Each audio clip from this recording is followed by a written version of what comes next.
જય શ્રી કૃષ્ણ સર્વે વૈષ્ણવોને। તો આપણે આગલા વિડીયોમાં જે તૈયાર કરેલો શિંગાર જોયો હતો 3 નંબર લાલન માટે, તો એ હવે આપણે ધરાઈને એકાદ શિંગાર આપણે જોઈશું, જેથી કરીને દરેક વૈષ્ણવને આઈડિયા આવે કે શિંગાર જોયો તો ખરી પણ ધરાવો કેવી રીતે। તો આવી રીતે આપણે આશરે આ 3 નંબરના લાલન છે, તો આ જ માપથી આપણે શિંગાર શીટ કર્યા છે। તો આપણે હવે શિંગાર ધરાઈને જોઈશું। અહીંયા મેં કોઈ પણ શિંગાર ધરી નથી રાખ્યો, માત્ર ઠાકોરજીને અલંકાર ધર્યા છે અને સાદી પાક ધરી છે। આપણે દરેક શિંગાર ધરી અને જોઈશું। તો સર્વપ્રથમ આપણે ઠાકોરજીને અલકાવલી, કંઠેસરી અથવા તો ગોપમાળા ધરીને જોઈ લઈશું। તો અલકાવલી આપણે ધરીશું।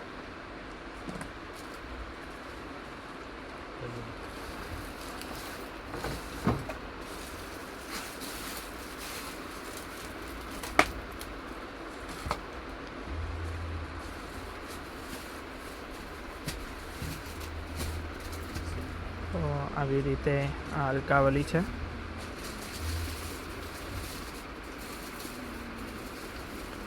અલકાવલી બે પ્રકારે હોઈ શકે છે, તિલકવાળી પણ અને તિલક વગરની પણ। તો આ તિલકવાળી કરી છે, તમે શયન સમયે આપણે આ વળી કરી અને એકલું સાદું તિલક ધરાઈ દેવાનું પ્રભુને।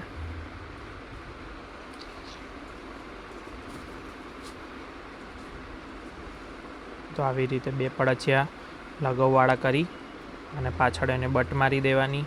આપણે અહીંયા શિંગારમાં કોઈ પણ પ્રકારે મરોડી લગાવવામાં આવે છે, ગાંઠનો ઉપયોગ થતો નથી। હવે આપણે કંઠેસરી ધરાવી દઈશું અથવા ગોપમાળા જે પણ। તો આવી રીતે આ એક સિંગલ પદકવાળી કંઠેસરી।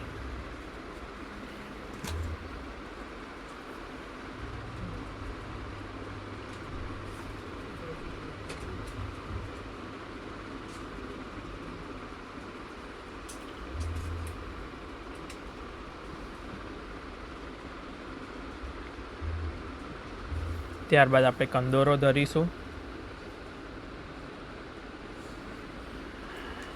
તો આવી રીતે આવો કંદોરો સિદ્ધ કર્યો છે, તો એ આપણે ધરીશું। આવી રીતે આપશ્રીને બહુ વધારે હલાવવાના નથી કે પરિશ્રમ આપવાનો નથી, આપણે આપણા હાથને એવી રીતે ચલાવવાના છે કે ઠાકોરજી સુખરૂપે એકદમ શિંગાર ધારણ કરી લે। આવી રીતે અહીંયાથી આપણે આવી રીતે સહજ રીતે કંદોરાના દર્શન થશે। ત્યારબાદ આપણે નુપુર ધરી દઈશું।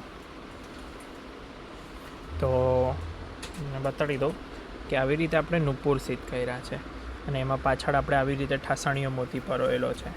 તો આવી રીતે આપણે વારાફરતી આપશ્રીના ડાબા જમણા ચરણારવિંદની અંદર આપણે નુપુર ધરાવી દઈશું। આવી રીતે કરી એકદમ સહજતાથી કરી અને આપણે જો પદક આવી રીતે ઉલટા થઈ જાય અને આપણે હળવેકથી સાચવી અને સવારી લઈશું। તો આ નુપુર આવી રીતે એકદમ સુંદર બનાવવા, ઠાકોરજીની સાઇઝ હોય એ પ્રમાણે મોતી અને પદકનું ચયન કરવું અને એમાંથી આવી રીતે તૈયાર કરી અને આવી રીતે આ ચરણારવિંદની અંદર ધરવા માટે ઠાકોરજીનો ચરણ સહેજ આવી રીતે ઊંચું કરી અને આવી રીતે ધરાવી દેવું। ખેલનું સ્વરૂપ છે, આપના સ્વરૂપને આવી રીતે આમથી આમ કરવા નહીં। ત્યારબાદ આપણે હવે પહોંચી લઈશું।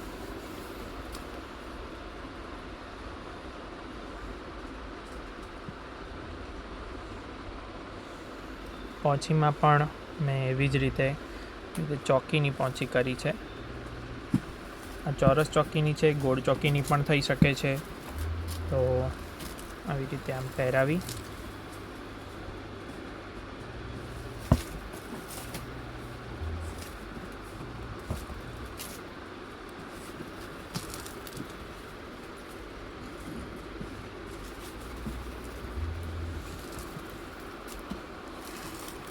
બીજા શ્રીહસ્તની અંદર પણ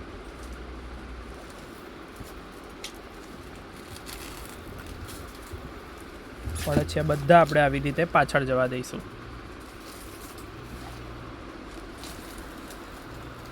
ત્યારબાદ આપણે શ્રીકંઠની અંદર આજે માત્ર દુગદુગી અને ત્રવલ ધરીશું।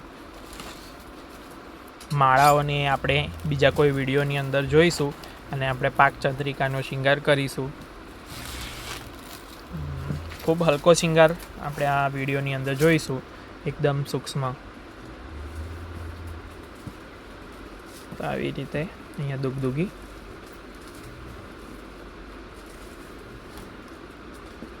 હવે આ જે શ્યામ પડછિયું દેખાય છે દુગદુગીનું, ત્યાં જ આપણે ત્રવલ ધરાવવાની છે.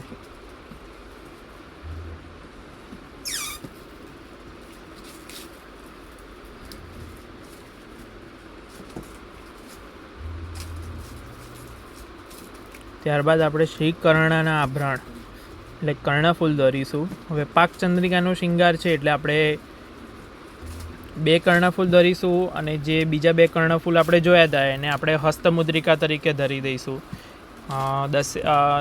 ધનતેરસના દિવસે ઠાકોરજીને આમ 4 કર્ણફૂલ ધરાય છે, એ માણેકના હોય છે. તેવી રીતે 4 કર્ણફૂલવાળો પણ કોઈ શૃંગાર આપણે જરૂરથી જોઈશું.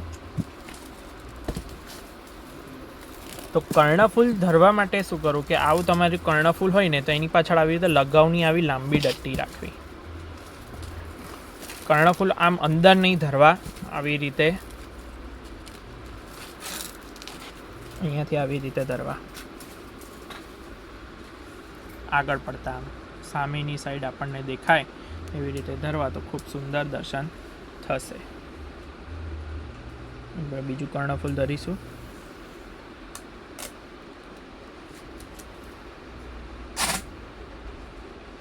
ત્યારબાદ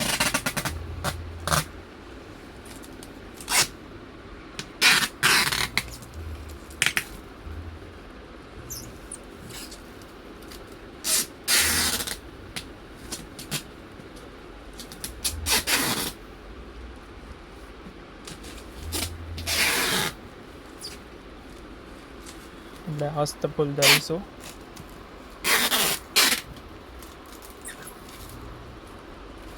આવી રીતે જો શ્રી હસ્ત ઉપર આવી રીતે એક અહીંયા અને એક આપણે હસ્તફૂલ આ લડ્ડુવાળા શ્રી હસ્ત ઉપર. ત્યારબાદ હવે આપણે પાઘની લર ધરીશું.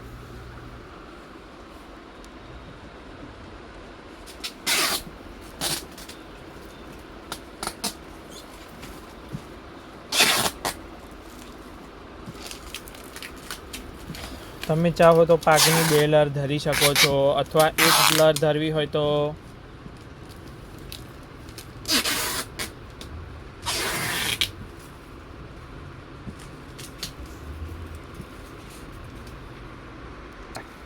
આ પાઘની 1 લર.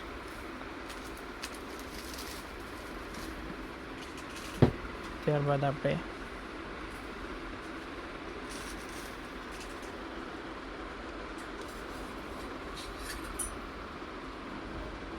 પાકની બીજી લર ધરીશું.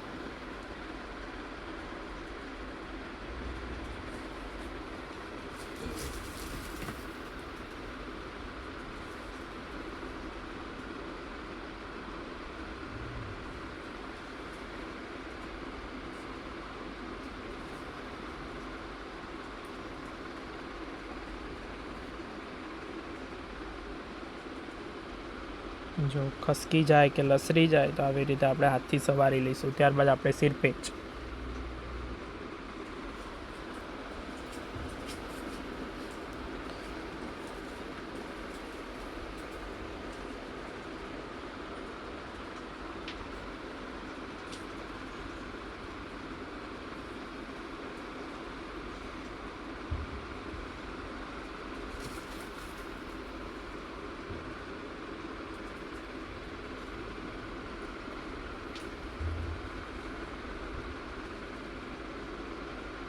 કોઈ પણ શૃંગારને ધરો ત્યારે શરૂઆતમાં એને આપણા હસ્તથી સેટ ટેકાઈ રાખો. ત્યારબાદ એને પડછિયા એના એકદમ ટાઈટ કર્યા પછી જે શૃંગાર છોડવો એટલે એ ઠાકોરજીને ત્યાં સુખરૂપે ધરાઈ ગયો હશે.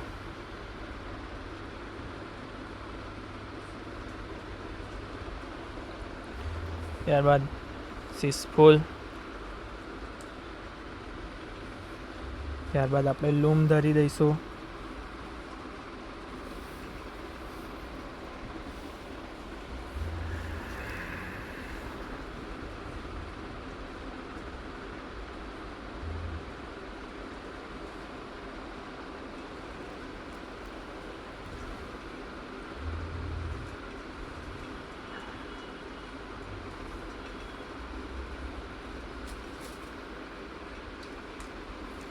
આપણે ચંદ્રિકા ધરી દઈશું.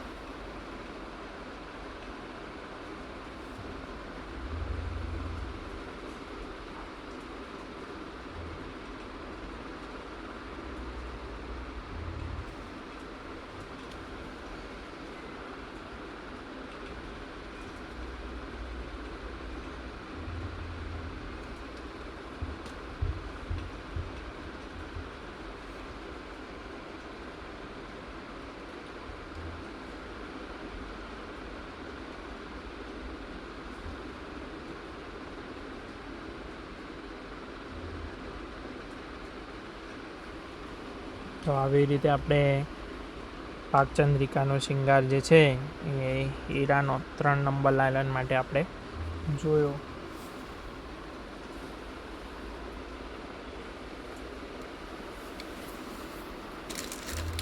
ત્યારબાદ આપણે એક આવી આ જામદાનીની ઓઢણી છે, આવી રીતે ઓઢણી ધરી અને ગાદીમાળાના શિંગાર કરી ગુંજામાળા ધરી.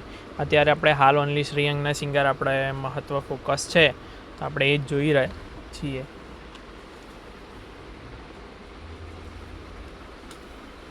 આવી રીતે આ પાકચંદ્રિકાનો શિંગાર.